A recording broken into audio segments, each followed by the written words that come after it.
Bienvenidos una vez más. Su servidor Rogelio Medina le da la bienvenida a este curso.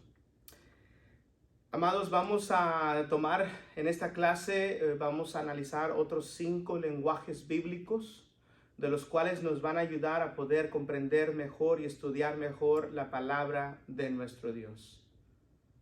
Recuerde tener un cuaderno, un lápiz, una computadora, su Biblia, para poder tomar notas y así analizar y meditar en estos 5 lenguajes bíblicos que estaremos analizando. Vamos a hacer una oración antes de introducirnos a la clase. Oremos. Bendito Dios y Padre Celestial, nos inclinamos delante de su presencia. Le damos gracias, Padre, por la oportunidad que nos da de estudiar, Señor, más de su bendita palabra. Pedimos, Padre, que nos ayude a tener un corazón presto y dispuesto para así poder aceptar su mensaje, Padre, y permitir que usted sea el Maestro quien escriba su ley en nuestros corazones. Perdónenos, Padre, en las cosas que hemos fallado. Ayúdanos, Señor, en las cosas que necesitamos madurar. Y, Padre, mientras mejoramos nuestro estudio de su palabra, que podamos también mostrarlo a través de la transformación de nuestras vidas. Le damos gracias por todo. Nos ponemos en sus benditas manos a través de Cristo Jesús. Amén. Bueno, amados, vamos a iniciar con el primer lenguaje bíblico. En esta ocasión vamos a estar considerando lo que es un hipérbole. Note ahí la palabra hipérbole. Esa palabra del lenguaje original griego es traída de 2 palabras. La primera es huper, que significa o denota arriba o sobre, y la otra es bole, que significa arrojar. En su definición más simple, podríamos decir, es ir más allá para hacer hincapié de algo en lo cual sea una necesidad o sea algo que se está tratando de ilustrar. En este caso, sería una exageración. Cuando nosotros lo usamos en nuestra vida cotidiana, tal vez decimos, tengo mucha hambre. Híjoles, tengo tanta hambre que siento que me puedo comer 3 platos de comida. Bueno, la realidad de las cosas es de que uno no puede consumir tanto alimento, sería afectar el cuerpo físico. Pero la exageración ayuda a entender la magnitud del hambre que la persona quiere expresar que tiene. La palabra de Dios nos enseña que este tipo de lenguaje existe y fue usado. En este caso les voy a dar un ejemplo a través del Evangelio según Juan. Encontramos en el capítulo 21, versículo 25, el último versículo del Evangelio según Juan. Juan capítulo 21, versículo 25 dice lo siguiente: y hay también otras muchas cosas que hizo Jesús, las cuales si se escribieran una por una, pienso que ni aún en el mundo cabrían los libros que se habrían de escribir. Amén. Juan está tratando de finalizar, dejando saber, hay mucha más evidencia, más de lo que te puedes imaginar. Y usa este lenguaje hipérbole para hacer la exageración. Tenga eso en mente, la Biblia va a usar esta clase de lenguaje para ayudarnos a comprender la magnitud. Ahora, vamos a pasar al segundo lenguaje bíblico. En esta ocasión vamos a ver lo que es la ironía. La ironía no se debe de confundir con el sarcasmo. Aunque son similar, la Biblia en ocasiones las va a usar juntas o separadas. Sin embargo, esto es uno de los lenguajes que existe en separación del sarcasmo, pero a la misma vez a veces se unen. Tenga eso en mente. La ironía expresa una idea mediante su sentido contrario para exponer lo absurdo que es el caso. Por ejemplo, en estas situaciones podemos también ver que expresa la ironía algo humorístico o algo sarcástico, como mencionaba hace unos momentos. El sarcasmo y la ironía van de la mano en ciertas ocasiones. Y vemos que aquí podría usarse también este ejemplo Pero en esta ocasión queremos usar un ejemplo que tal vez conocemos o hemos escuchado a través de el estudio de la palabra de nuestro Dios. En Hechos capítulo 26 y versículo 28 dice lo siguiente. Hechos capítulo 26 y versículo 28. Entonces Agripa dijo a Pablo: por poco me persuades a ser cristiano. Pablo contesta, y Pablo dijo: quisiera Dios que por poco, por mucho, no solamente tú, sino también todos los que hoy me oyen, fueseis hechos tales como yo soy, excepto estas cadenas. En ocasiones, como estudiantes de la Biblia, me he preguntado por qué Pablo contesta en el versículo 29 de la manera que contesta. Pareciera que Agripa está diciendo: Pablo, mira, poquito más y me convences. En otras palabras, sigue. Pero ese no es el caso. El caso de esto es irónico. Si usted lo lee en la versión Palabra de Dios para Todos o en la versión Dios habla hoy, usted va a encontrar que lo que está diciendo Agripa es, usando lenguaje irónico, le está diciendo a Pablo: Pablo, ¿crees que en muy poco tiempo me vas a convertir en ser cristiano? Y es por eso que Pablo contesta en el versículo 29 diciendo: ¿qué más quisiera que fueras cristiano? Está tratando de persuadirle aún cuando Agripa está usando la ironía para con él. Entonces, muy importante el poder ver pasajes como estos, estudiarlos en su lenguaje original y bajo otras versiones para darnos cuenta qué es lo que está diciendo. En ocasiones la Reina Valera no hace el mejor hincapié dentro del lenguaje que se está usando. Pero déjeme le doy otro ejemplo. Allá en el Antiguo Testamento, en primer libro de Reyes, capítulo 18, si usted me acompaña ahí, primer libro de Reyes, capítulo 18, vamos a encontrar al profeta Elías en el Monte Carmelo, enfrentando a aquellos profetas de Baal. Y él usa lenguaje irónico para con ellos. Va y dice lo siguiente, primer libro de Reyes, capítulo 18 y versículo 27.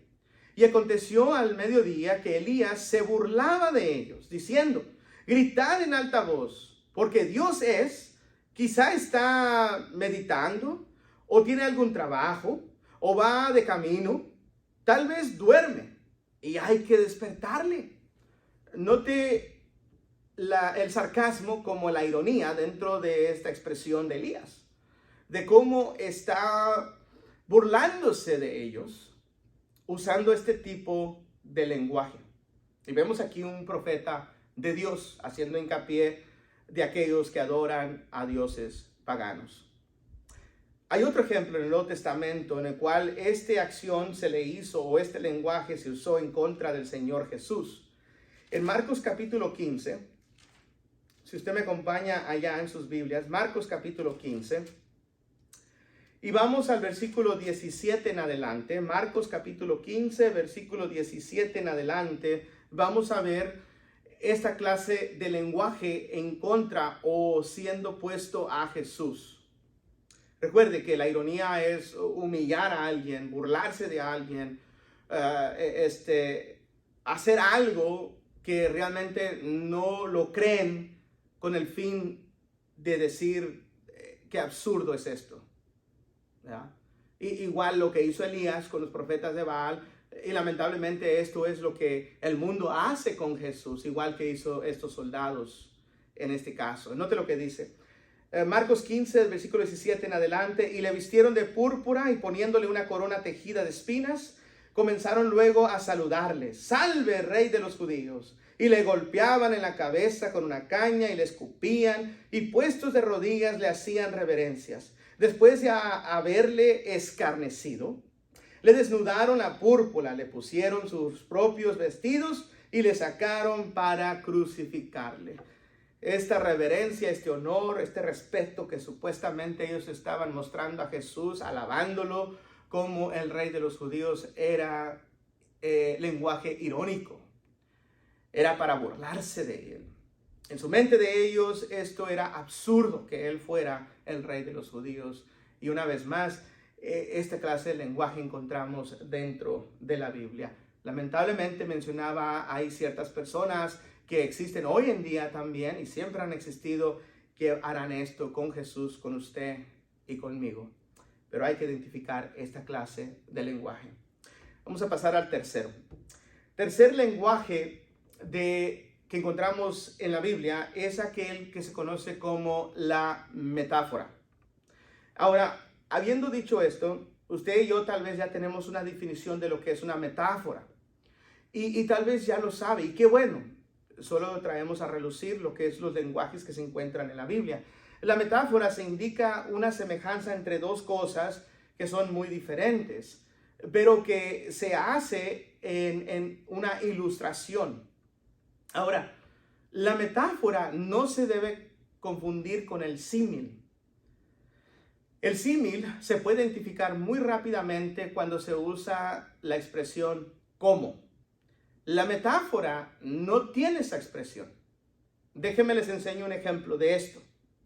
Les voy a dar un ejemplo de lo que es un símil y luego les voy a dar un ejemplo de lo que es una metáfora.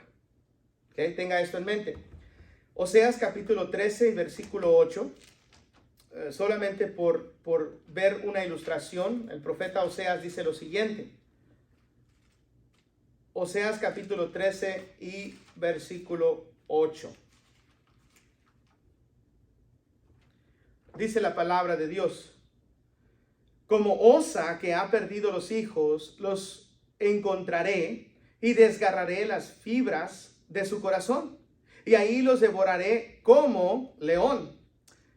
Fiera del campo los despedazará.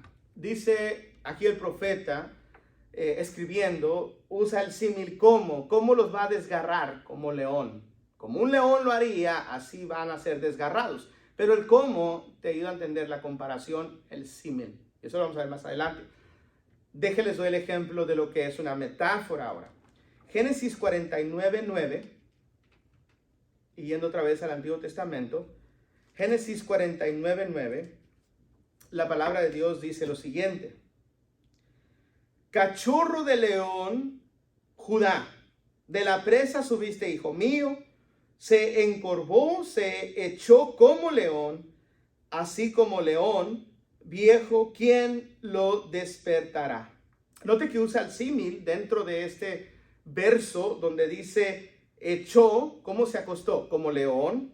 Es como león ya viejo o avanzado, pero en lo primero que dice del verso dice cachorro de león Judá.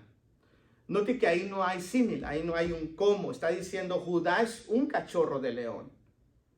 Esa es una metáfora. Cuando usted vea algo así en comparación de algo, de una cosa a otra que es semejante, sin el símil, usted entonces debe deducir, este es lenguaje metafórico. Entonces tenga eso en mente, para que así usted lo pueda seguir viendo. Otro ejemplo podríamos ver allá en el Nuevo Testamento por Judas. Note acá Judas 1, dado que es un solo capítulo, 25 versículos, Judas 1, empezando el versículo 12 y 13, y note lo que es lenguaje metafórico. Dice, entonces, estos son manchas en vuestros ágapes, que comiendo impúdicamente con vosotros se apacientan a sí mismos. Note, nubes sin agua, llevadas de acá para allá por los vientos, árboles otoñales sin fruto, 2 veces muertos y desarraigados, fieras ondas del mar que espuman su propia vergüenza, estrellas errantes para las cuales está reservada eternamente la oscuridad de las tinieblas. Note cómo describe a estas personas bajo este carácter, usando ilustración de las estrellas, las nubes, los árboles, pero no usa el cómo. Eso es una metáfora. Entonces tenga esos ejemplos en mente. Encontramos metáforas dentro de muchos libros. El libro de Zacarías, el libro de Daniel, el libro de Apocalipsis, ¿verdad? La Revelación. Encontramos esto en Ezequiel y otros libros. Hay muchos ejemplos. Recuerde, si no hay un cómo, es una metáfora. Esa es la regla a seguir. Pasemos a la cuarta. La metonimia. Metonimia. Esta palabra viene del griego meta, que denota un cambio, y onoma, que es nombre, o sea, cambio de nombre. Por lo tanto, eso es su significado más literal y simple. También se le conoce como figura retórica. Tenga eso también en mente. Por ejemplo, veamos un ejemplo a través del apóstol Pablo. 1 Timoteo 2, note ahí. Metonomía, ¿ok? 1 Timoteo, vayamos allá. Y vamos a ver el capítulo 2 y el verso 8. Note que aquí es una figura retórica. 1 Timoteo 2:8 dice lo siguiente: quiero pues que los hombres oren en todo lugar, levantando manos santas, sin ira ni contienda. Algunos individuos han tomado este lenguaje como algo literal, diciendo que las manos de las personas, en este caso Pablo está diciendo, levanten las manos santas. Podrían deducir, bueno, la persona ha llegado a ser un santo, por consiguiente, que levante las manos. No es el caso. Lo que Pablo está indicando con este lenguaje metanomía, con esto de cambio de nombre o figura retórica, está diciendo que la persona al levantar las manos no son literales, sino que tenga una vida aceptable delante de Dios y que las manos estén limpias. Eso es lo que está diciendo, o sea, sin pecado, que no hayas practicado, que no hayas desarrollado, que no se haya hecho algo malo con las manos, porque con las manos obramos, hacemos cosas. Esa es la acción que se está usando aquí. Un ejemplo de esto en el Antiguo Testamento sería el profeta Isaías. El profeta Isaías dice lo siguiente en el capítulo 1. Note aquí que usa algo similar a esto de lo que acabamos de ver. Dice, note el versículo 15, cuando extendáis vuestras manos, yo esconderé de vosotros mis ojos. Asimismo, cuando multipliquéis la oración, yo no oiré. Llenas están de sangre vuestras manos. La pregunta es, ¿literalmente tienen sangre en la mano? La respuesta es no. ¿Qué es lo que está diciendo? Sus acciones no han sido las mejores. Han sido asesinos, en otra palabra. Han quitado vida pura y ustedes son culpables de ello. Lo vemos desde Génesis capítulo 4, cuando Caín mata a Abel. Deja saber, la sangre de Abel clama a mí. La sangre no habla, pero es importante ver que lo que está diciendo en este caso es de que las manos que están llenas de sangre, aquí en este caso en 1 Timoteo 2:8 les está diciendo, usando el lenguaje de la metonimía, es que tus manos sean santas, que estén limpias cuando tú te presentes a Dios. Todo hombre se presente con una vida recta delante de Dios. Ese es el lenguaje retórico. Eso es un cambio de nombre. Ahora, otro ejemplo. 1 de Juan 1:7. Vayamos allá. 1 de Juan 1:7. Encontramos acá en 1 de Juan 1:7 aquella expresión que nos dice Juan lo siguiente: pero si andamos en luz, como Él está en luz, tenemos comunión unos con otros. Y la sangre de Jesucristo, su Hijo, nos limpia de todo pecado. Cuando dice cuando andamos en luz o andando en luz, representa el lenguaje retórico, cambio de nombre. El andar en luz no quiere decir que tú tengas una lámpara alusando literalmente tu caminar. Andar en luz conlleva o expresa, ¿verdad? Lo que es una vida fiel, una vida conforme a la voluntad de Dios, una vida que se apega a la palabra de Dios. El salmista en el Salmo 119 dice: lámpara a mis pies es tu palabra y lumbrera mi camino. Lo que alumbra mi caminar, lo que me deja ver de la manera que debo de vivir, no caminar literalmente, sino conducirme, es tu palabra. Entonces, cuando andamos en luz, andamos viviendo conforme a la voluntad de Dios. Y como Él es luz, Él es un santo en su santidad y nosotros queremos vivir en esa santidad. Entonces la sangre de Cristo nos limpia. Entonces ese es el ejemplo que podemos ver. Otro ejemplo que vemos es también Santiago 4 y verso 8. Santiago capítulo 4 nos dice, versículo 8, lo siguiente. Acercaos a Dios y Él se acercará a vosotros. Note aquí, pecadores, limpiad las manos, y vosotros los de doble ánimo, purificad vuestros corazones. Esto va de la mano con lo que dijimos en Isaías 1 y versículo 15, a lo cual vimos en 1 Timoteo 2:8. Pecadores, limpiad las manos. Entonces yo voy, me lavo las manos y ya. No, no es literal. Cuando habla de las manos es la acción. Recuerde eso. Entonces aquí está hablando de que usted y yo abandonemos de practicar el pecado, porque con esto hacemos o llevamos a cabo acciones en nuestras vidas. Y Dios está diciendo, tus manos manténganse limpias. Eso representa tus acciones. Manténlas puras delante de Dios. Vamos a pasar al quinto lenguaje, las parábolas. Este lenguaje es muy fácil de identificar. En ocasiones también pueden haber parábolas sin decir que es una parábola. Usted y yo ya hemos conocido o hemos escuchado tal vez varias lecciones o tal vez varias ilustraciones de las parábolas. Todo se encuentra en Mateo, Marcos y Lucas, Juan, en los evangelios que nos expresan esto. En el curso de la vida de Cristo 1, estaremos viendo Mateo, Marcos y Lucas. Y allí yo les estaré proveyendo la lista de las parábolas y las referencias de cada una. Sin embargo, hoy solamente quiero mencionar algo rápidamente sobre las parábolas. Déjame digo lo siguiente.